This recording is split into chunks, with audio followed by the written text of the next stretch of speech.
எல்லாருக்கும் வணக்கம். நம்ம சேனல் நீங்க புதுசா பாக்குறீங்க அப்படி வந்து சப்ஸ்கிரைப் பண்ணுங்க. அப்படி பார்த்துட்டு இருக்கவங்க லைக் பண்ணி கமெண்ட் பண்ணி ஃப்ரெண்ட்ஸ் எங்களை அப்படியே கொஞ்சம் ஷேரும் பண்ணுங்க. நம்ம சேனலுக்கு எந்த படத்தோட பத்தி பார்க்க போறோம் அப்படின்னு சொல்லி பார்த்தோம்னா, ஒரு தவறு செய்தல் அப்படிங்கிற படத்தோட வந்து பார்க்க போறோம். இந்த படம் பார்த்தீங்கன்னா ஏப்ரல் 4ஆம் தேதி தியேட்டர் ரிலீஸ் ஆயிருச்சு. ஏன்னா அந்த டைம் வந்து கல்வன், ஃபேமிலி ஸ்டார் மற்றும் ட்ரிபிள் இந்த மாதிரி சில படங்கள் ரிலீஸ் ஆயிருச்சு.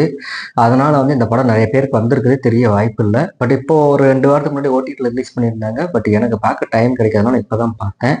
அதே மாதிரி பார்த்தீங்கன்னா இந்த படத்தோட டைரக்டர் அப்படின்னா மணி தாமோதரன் அப்படிங்கிறவர் இந்த படத்தை டைரக்ட் பண்ணியிருக்காரு. இது மட்டும் இல்லாமல் இந்த படத்தோட மியூசிக் டைரக்டர் பார்த்தீங்கன்னா ராயன் அப்படிங்கிறவர் தான் இந்த படத்துக்கு மியூசிக்குமே போட்டிருக்காரு. இதான் இந்த படத்தில் யாரெல்லாம் நடிச்சிருக்காங்க அப்படின்னு பார்த்தோம்னா, இந்த படத்தில் வந்து நம்ம எம்எஸ் பாஸ்கர் நடிச்சிருக்காரு, நமோ நாராயண் நடிச்சிருக்காரு. இவங்க கூட பார்த்தோம்னா நம்ம ராம்ஸ் நடிச்சிருக்காரு. இது மட்டும் இல்லாமல் உபாசனா சி அவங்க வந்து இந்த படத்தில் ஒரு ரோல்ஸ் பண்ணியிருக்காங்க. இது இல்லாமல் ஒரு 6 பசங்களை சுற்றி தான் இந்த கதையுமே மூவ் ஆகுது. ஸோ ஓகே, இந்த படத்தோட டூரேஷன் டைம் அப்படின்னு எடுத்துட்டோம்னா இந்த படம் வந்து 2 மணி நேரம் 3 நிமிஷம் தான் இந்த படத்தோட டூரேஷன் டைமு. பட் இந்த படத்தோட கதை என்னடா அப்படின்னு சொல்லி பார்த்தோம்னா, அந்த படத்தோட கதையை பற்றி சொல்லும்போது நமக்கு கிட்டத்தட்ட ஒரு 2 நிமிஷம் ஆகும் அப்படின்னு நினைக்கிறேன். படத்தோட கதைப்படி 4 பேச்சுலர்ஸ் இளைஞர்கள் சினிமாவில் வந்து டைரக்டர் ஆகணும் அப்படின்னு சொல்லி சென்னையில் வந்து தங்கி இருக்காங்க. பட் இவங்க சினிமாவில் டைரக்டர் ஆகணும் தங்கி இருந்தாலுமே கூட அடுத்த வேலை சாப்பாட்டு கூட வெளியில தான் சுற்றிட்டு இருக்காங்க. பட் இருந்தாலும் வாடகை கொடுக்கல அப்படிங்கிற காரணத்தினாலே அவங்க வந்து அந்த வீட்டு ஓனர் அடித்து துரத்துறாங்க. இவங்க வந்து எங்கே போகிறதுன்னு தெரியாமல் கோயம்பேடு மார்க்கெட்டில் போய் உட்காந்துருக்காங்க ஒரு கவலையோட. மார்க்கெட்டில் உட்காந்துருக்கவங்க தான் அப்போ தான் வந்து நம்ம ராம்ஸை பார்க்குறாங்க. அப்போ வந்து நம்ம ராம்ஸ் வந்து ஒரு ஐடியா சொல்கிறாப்புல, சதுரங்கவட்டி படத்தில் வர்ற மாதிரி சில எக்யூப்மெண்ட்ஸ் டைலாக்ஸ்லாம் சொல்கிறாப்புல. நம்ம வாழணும்னா என்ன வேணா பண்ணலாம், ஏது வேணா பண்ணலாம் அப்படிங்கிற மாதிரி சில டைலாக் சொல்றது. பட் அதை கேட்டுட்டு இவங்க கூட இன்னும் ஒருத்தர் வந்து சேர்றாப்புல, 5வது ஆளா ஒருத்தர் சேர்றாப்புல. பட் அதுக்கப்புறம் இவங்க எல்லாருமே வந்து சாப்பிட்றது கூட வழி இல்லையே அப்படின்னு யோசிச்சுட்டு இருக்கும்போது ஒரு டெக்ஸில் ஒரு கடையில் சாப்பிட்றாங்க. பட் அப்போதான் தெரியுது அதை வந்து இதில் ஒருத்தர் ஒரு லீட் ரோல் பண்ணிக்க ஒருத்தரோட முன்னாள் காதல் அப்படிங்கிறது. அந்த முன்னாள் காதலோட குழந்தைக்கு வந்து ஒரு உடல்நல சரியில்லாத ஒரு பிரச்சனை. அதுக்கு வந்து மொபைலில் ஒரு மெசேஜ் வந்துருச்சு. அதை பார்த்துட்டு தான் நான் இங்கே வந்தேன். பட் அப்படி ஒரு இடம் இல்லை அப்படின்னு சொல்லி இவங்க சொன்னதுக்கப்புறம் ஒரு ரூம்ல தங்க வச்சு அடுத்த நாள் அவங்கள ஊருக்கு அனுப்புறாங்க. பட் அனுப்புனதுக்கப்புறம் அந்த மெசேஜ் எப்படி வந்துச்சு, ஒரு ஃபேக்கான மெசேஜ் எப்படி வந்துச்சு அப்படிங்கிறத இவங்க ஆராய்ஞ்சு கண்டுபிடிக்கிறாங்க. நம்ம ஏன் இந்த மாதிரி ஒரு மெசேஜ் பண்ணக்கூடாது அப்படிங்கிறப்போ, நம்ம பண்ற மெசேஜ் யாரோட வாழ்க்கையும் குறுக்கால போகக்கூடாது, யாரும் இந்த மாதிரி தப்பான எண்ணத்துக்கு போகக்கூடாது அப்படின்னு சொல்லி சொல்ல போறப்பதான் அப்போ ஒரு எலெக்ஷன் இடைத்தேர்தல் நடந்துட்டு இருக்குது. ஆர்கே நகர் இடைத்தேர்தல் மாதிரி கேகே நகர் இடைத்தேர்தல் அங்க ஒரு மூவிங் ஆயிட்டு இருக்குது. பட் இருந்தாலும் அந்த இடைத்தேர்தல் நடந்துட்டு இருக்கிற அந்த சுச்சுவேஷன்ல இந்த எலெக்ஷன் பயன்படுத்தி நம்ம பணம் சம்பாதிக்கணும் அப்படின்னு நினைக்கிறாங்க. அங்கதான் இவங்களோட ஃப்ரெண்டான நம்ம உபாசனா வர்றாங்க. ஏன்னா உபாசனாவை பொறுத்தவரையுமே டெக்னாலஜியை பத்தி சில எப்படி எந்த மெசேஜ் எப்படி போகணும், எந்த ஒரு மொபைலுக்கு வந்து எந்த மெசேஜும் போகக்கூடாது, நம்ம நம்பரை யாரும் தெரிஞ்சுக்கூடாது, வீடியோ கால் நம்ம பேசுகிறப்ப தெரிஞ்சுக்கூடாது, இந்த மாதிரி ஒரு டெக்னாலஜியான விஷயங்கள் நம்ம மாட்டிக்காமல் இருக்கணுங்கிற விஷயங்கள்லாம் அவங்களுக்கு தெரியும். அவங்கள வச்சு இதை ஒரு ஸ்டார்ட் பண்ணுறாங்க. ஒரு அரசியல்வாதி வச்சு மூவ் பண்ணி ஸ்டார்ட் பண்ணி இது மூலமாக பணம் சம்பாதிக்கணும் அப்படின்னு நினைக்கிறாங்க. இதே டைமில் இவங்க சினிமா டேரக்டர்ஸ் ஆனாங்க இல்லையா, இவங்க ட்ரை பண்ண அந்த அரசியல்வாதி கிட்ட இவங்க ஜெயிச்சு இவங்க நினைச்ச மாதிரி பணத்தை சம்பாதிச்சாங்களா இல்லையா அப்படிங்கிறதான் இந்த படத்தோட கதையே. ஓகே, கதையை சொல்லும்போது என்னடா இவ்வளோ லென்த்தாக இருக்குது அப்படிங்கலாம் யோசிப்பீங்க. பட் என்னை பொறுத்த வரைக்கும் இந்த படத்தில் நடித்த ஆர்டிஸ்ட் எல்லாருமே புதுமுகம் நிறைய இருக்காங்க. அந்த 5 பேருமே நல்லாவே பர்ஃபார்மன்ஸ் பண்ணியிருக்காங்க. இது மட்டும் இல்லாமல் நம்ம நமோ நாராயணன் அப்படின்னு எடுத்துட்டோம்னா அவர் தெரியும், வழக்கமாக நிறைய படங்கள்லாம் அரசியல்வாதி வந்திருக்காரு. இந்த படத்தில் அப்படி ஒரு கேரக்டர் அடிச்சு தள்ளிட்டு போயிட்டாரு, கொடுத்த பர்ஃபார்மன்ஸ் கரெக்டாக பண்ணிட்டாரு. எம்எஸ் பாஸ்கர் எடுத்துட்டிங்கன்னா அவரை பற்றி நம்ம சொல்லணுமாங்க. நடிப்பில் நமோ நாராயணன் சாருக்கு இது வந்து ஒரு அட்வொகேட்டாக வர்றாரு. அந்த அட்வொகேட்டான எம்எஸ் பாஸ்கர் தான் இவங்க கிட்ட பேசிட்டு இருக்காரு. இது டீல் எப்படி பண்றது, நான் சொல்றதை நீங்க பண்ணு, நீங்க சொல்றதை நான் பண்றேன் அப்படிங்கிற மாதிரி ஒரு டீல் பேசி நிறைய அரசியல் டைரக்ட்லாம் உள்ள அடிச்சு விடுறாரு. கிளைமேக்ஸ்ல இவங்களை ஏமாத்தவும் ட்ரை பண்றாரு. அது ஒரு ட்விஸ்ட் இருக்கு அந்த படத்துல. இதை தாண்டி பார்த்தோம்னா நம்ம ராம்ஸ் 2 சீன் தான் வருவாரு. சதுரங்க வேட்டை படத்துல இவர் நடிச்சிருந்தாரு கூட, சதுரங்க வேட்டை நட்டி நடிச்சிருந்தா அப்படிங்கும்போது இவர் நடிச்சிருந்தா பரவாயில்ல அப்படிங்கிற மாதிரி இவர் 2-3 டைலாக் கள்ளி தெரிச்சுட்டு போறாரு. இவங்களை தாண்டி பார்த்தோம்னா இவங்களுக்கு காதலி, அதாவது முன்னாள் காதலியே ஒருத்தர் நடிச்சிருப்பாங்க.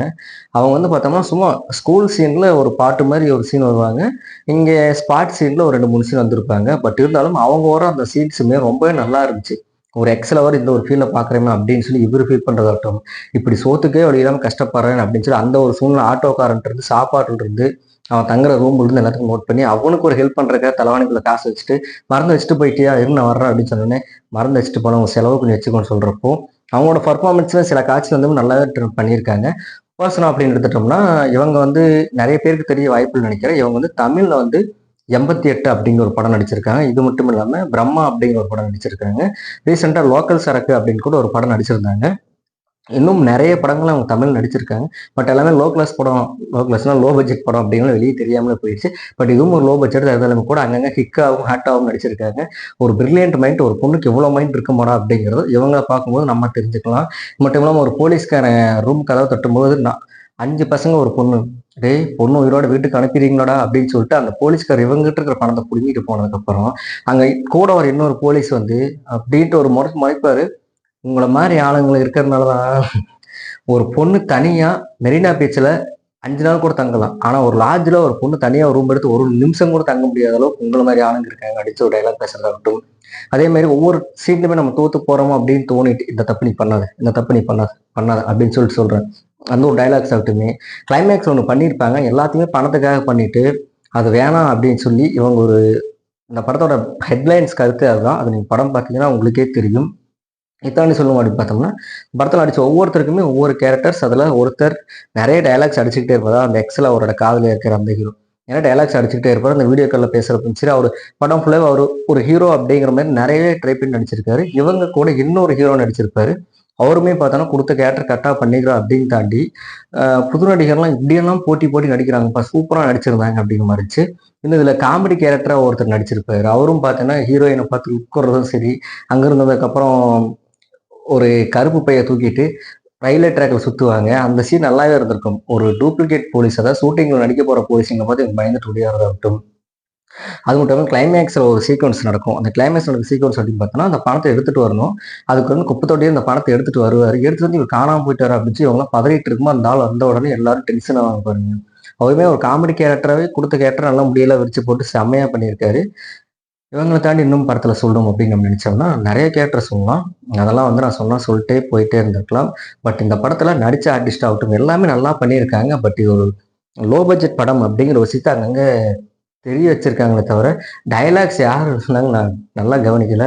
செம்மையா ஒவ்வொரு டயலாக்கும் அப்படி செதுக்கி எழுதியிருக்காங்க. அரசியல் டயலாக் ஆகட்டும், ஒரு சமுதாயத்தில் எப்படியெல்லாம் எல்லாரும் ஏமாத்தப்படுறாங்க அப்படிங்கிறதாகட்டும். ஏன்னா எப்படியெல்லாம் ஏமாத்தப்படுறோம் அப்படின்னு பார்க்கும்போது நம்மளுக்கு ஒரு போட்டோவை போட்டு இந்த பதிவை அனௌன்ஸ் பண்ணுங்க, இவங்க வந்து ஹார்ட் பிரச்சனையெல்லாம் இருக்காங்க, நீங்க அனுப்புற ஒவ்வொரு மெசேஜுக்கும் அவங்களுக்கு ஒரு போய் சேரும், தயவு செஞ்சு இதை வந்து விளையாட்டு எடுத்துக்காதீங்க, எல்லாத்துக்கும் ஃபார்வர்டு பண்ணுங்க அப்படின்னு சொல்ற அந்த ஒரு விஷயமாகட்டும். ஃபோனில் கால் பண்ணி நாங்கள் பேங்க்லேருந்து பேசுகிறோம், உங்களோட பாஸ்வேர்ட் சொல்லுங்கள் அப்படின்னு சொல்லி பேசுகிறேன் அந்த விஷயத்திலிருந்து, அதேமாதிரி நம்ம செய்தியில் பார்க்குற நிறைய விஷயங்கள் உண்மையாக பொய்யா தெரியாது. பட் இதெல்லாம் யாரெல்லாம் பரப்பி விடுறாங்க அப்படின்னு சொல்லி அந்த ஒரு விஷயம் மட்டும் இப்படி நிறைய விஷயத்தை தெளிச்சிருக்காங்க. அதே மாதிரி அந்த எக்ஸல வரைக்கும் சில கவிதையெல்லாம் சொல்லியிருப்பாரு. அந்த கவிதையுமே சூப்பராக இருந்துச்சு. இந்த படம் எனக்கு பிடிச்சிருந்துச்சு. பட் வந்து அதில் ஒரு லோ பட்ஜெட்டில் பண்ணிட்டாங்க அப்படிங்கிறதாண்டி நல்லாவே எடுத்திருந்தாங்க. இதுலேயும் இந்த படத்தை ஓடிடியில் பார்த்தேன் அப்படிங்கிறப்ப தேட்டரில் பார்க்கலையடா அப்படின்னு சொல்லி வருத்தப்பட்டேன். ஏன்னா அது சினிமா டைரக்டர்ஸ் கனவு அப்படிங்கிறதால சொல்ல ஆரம்பத்தில் அது சினிமா டைரக்டர்ஸ் அப்படிங்கிறது ஒன்று காட்டிட்டு இவங்க சினிமா சம்மந்தப்பட்ட காட்சிகள் எதுவுமே காட்ட மாட்டாங்க. இதெல்லாம் தாண்டி இவங்க இத்தனை சீன் நடிச்சு பண்ண பர்ஃபார்மன்ஸை கிளைமேக்ஸ் ஒருத்தர் ஓட்டு காசு கொடுக்கும்போது பண்ணுவார் பாருங்க, மறக்கவே முடியாது. டைம் இருந்துச்சுன்னா கண்டிப்பாக பாருங்க. ஆல்ரெடி எல்லாரும் இந்த படத்தை பார்த்துருப்பீங்க அப்படின்னு நினைக்கிறேன். ஓரளவுக்கு பாசிட்டிவாக தான் எல்லாமே இருக்குது. இது எல்லாத்துக்குமே இந்த எப்படி சொன்னால் கிரைம் ஸ்டோரி அடுத்து என்ன நடக்க போகுது, ஒரு பொலிட்டிக்கல் அரசியல் எப்படியெல்லாம் பண்ணுறாங்க, ஒரு 2 ஆளுங்கட்சி இருக்கும்போது இடையில ஒரு சுயேட்சைக்காரன் நான் ஜெயிப்பேன்டா அப்படின்னு சொல்லிட்டு பண்ணுற ட்ரிக்ஸ் ஆகட்டும், இதெல்லாம் நீங்கள் படம் பார்த்தீங்கன்னா தெரியும். பட் எனக்கு இந்த படத்தில் சொன்னால் அந்த ஆர்கே நகர் எலெக்ஷன் வச்சு அந்த படத்தை எடுத்திருப்பாங்க இருக்குது அப்படிங்கிற மாதிரி தோணுச்சு. ஆல்ரெடி இந்த படத்தை நிறைய பேர் பார்த்துருக்க வாய்ப்பு இருக்குது. பார்த்துருந்தீங்க கீழே கமெண்ட்ல பதிவு பண்ணுங்க. மீண்டும் அடுத்த வீடியோவில் சந்திக்கும் வரை அனைவரும் நன்றி நன்றி நன்றி.